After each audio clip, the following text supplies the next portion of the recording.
Vamos voltar aqui para o nosso telão, porque é a hora do nosso encontro de família CNN Brasil e CNN Money juntos, para receber Fernando Nakagawa, que a gente se mistura, faz tudo junto e misturado. Fernando Nakagawa, quem foi que botou água no chope do mercado? Estavam caminhando para um terceiro recorde. Foi você? Conta a verdade. Se abre aqui no Hora H que a gente está em família.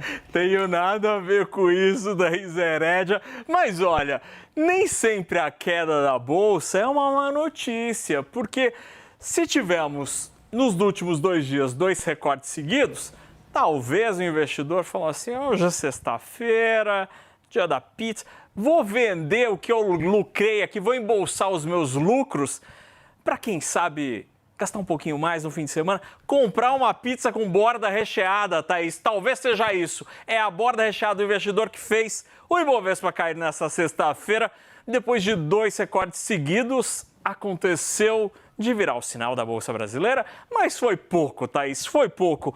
O Ibovespa recuou hoje 0,46, não deu nem 0,5% e o índice está ainda namorando o patamar dos 165 mil pontos. Ontem, fechou em recorde pelo segundo dia seguido e pela primeira vez na história atingiu 166 mil pontos.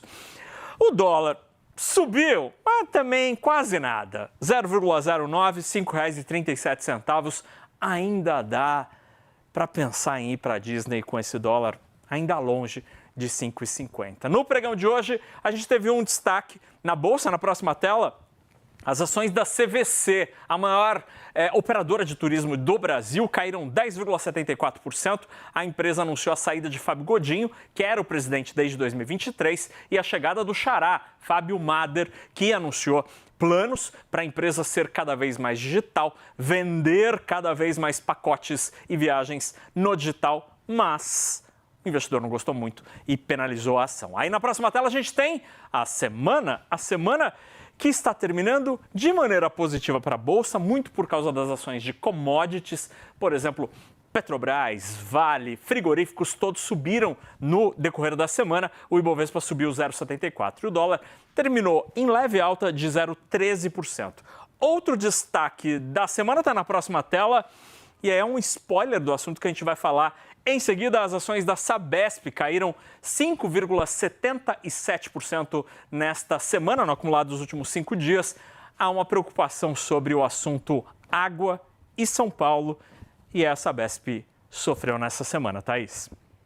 Naka, a gente tem uma apuração do nosso Daniel Hittner, né, dando conta da preocupação com os reservatórios, porque a gente fica olhando essa chuvarada toda, né? Já estou aqui pensando se vai faltar água no chuveiro lá de casa. A gente fica olhando essa chuvarada toda. O problema, como diz o Thiago, meu marido, é que a chuva tem que cair no lugar certo. Se cair só na nossa rua, derrubar a árvore, não encher o reservatório, não adianta. Qual é a realidade dessa situação? Essa é uma grande preocupação, Thaís. O Daniel Hittner tem uma apuração que está lá no site da CNN, cnnbrasil.com.br, nos blogs de Daniel Hittner. Nos blogs tem o blog do Daniel Hittner e ele traz essa apuração, indicando que Brasília avalia a possibilidade de, a partir talvez ali, depois do meio de março, reduzir a vazão de hidrelétricas no centro-sul do Brasil, especialmente na bacia que compõe o rio Paraná, porque o nível dos reservatórios está diminuindo de maneira fora do adequado. Então, como seria uma maneira de economizar água, reduzindo a vazão das hidrelétricas. Isso tem um impacto que seria acionar as termoelétricas cuja energia é mais cara. Ou seja, se isso acontecer, vai pesar no nosso bolso. A energia tende a ficar mais cara. Mas não é só a energia elétrica não, Thaís. A situação climática também afeta o abastecimento de água. E aí a gente fala especificamente do estado de São Paulo e mais ainda da região metropolitana de São Paulo, a Grande São Paulo. A gente separou a evolução de dois dos principais reservatórios ao longo dos últimos anos, sempre na data de 16 de janeiro, que é o dia de hoje. Desde 2010, a gente observa 2 momentos de forte queda. Aqui em 2014 e 2015, quando a Grande São Paulo sofreu um grande racionamento, o estado também, o interior também.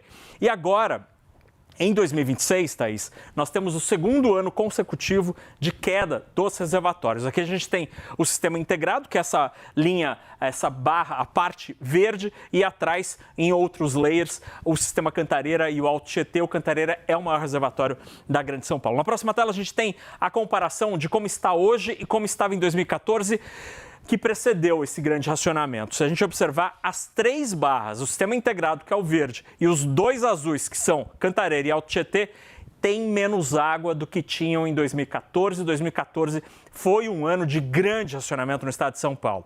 Esses números são importantes porque podemos estar diante de uma situação da necessidade de um racionamento.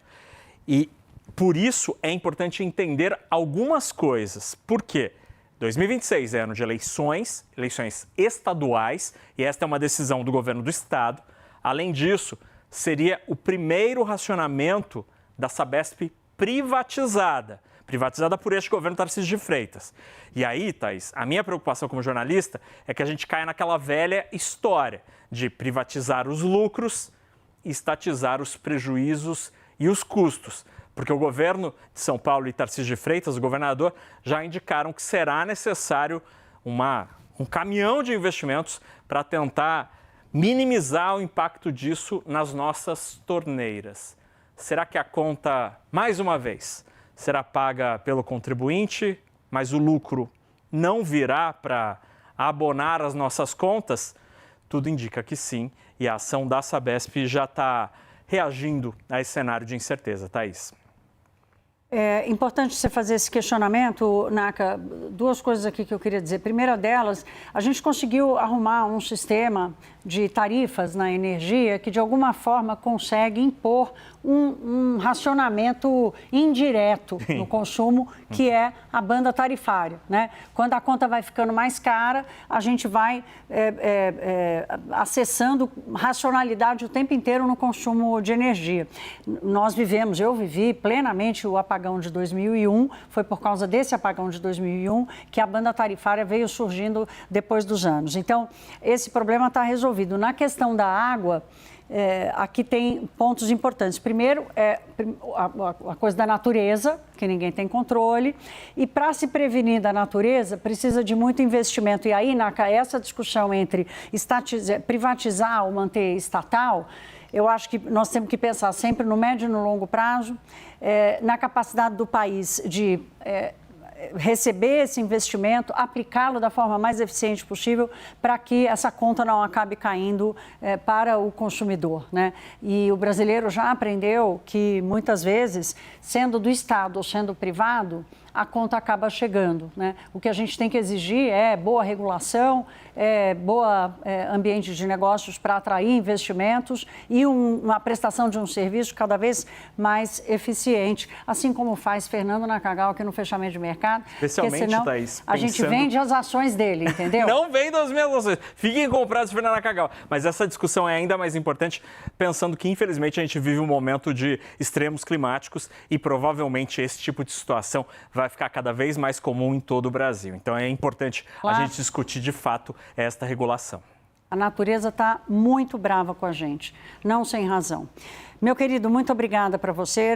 Olha, usa água no máximo para aguar a plantinha da mesa, viu? Tá bom. Não abre o resto das torneiras. Obrigada, querido. Boa Bom noite, descanso. bom fim de semana.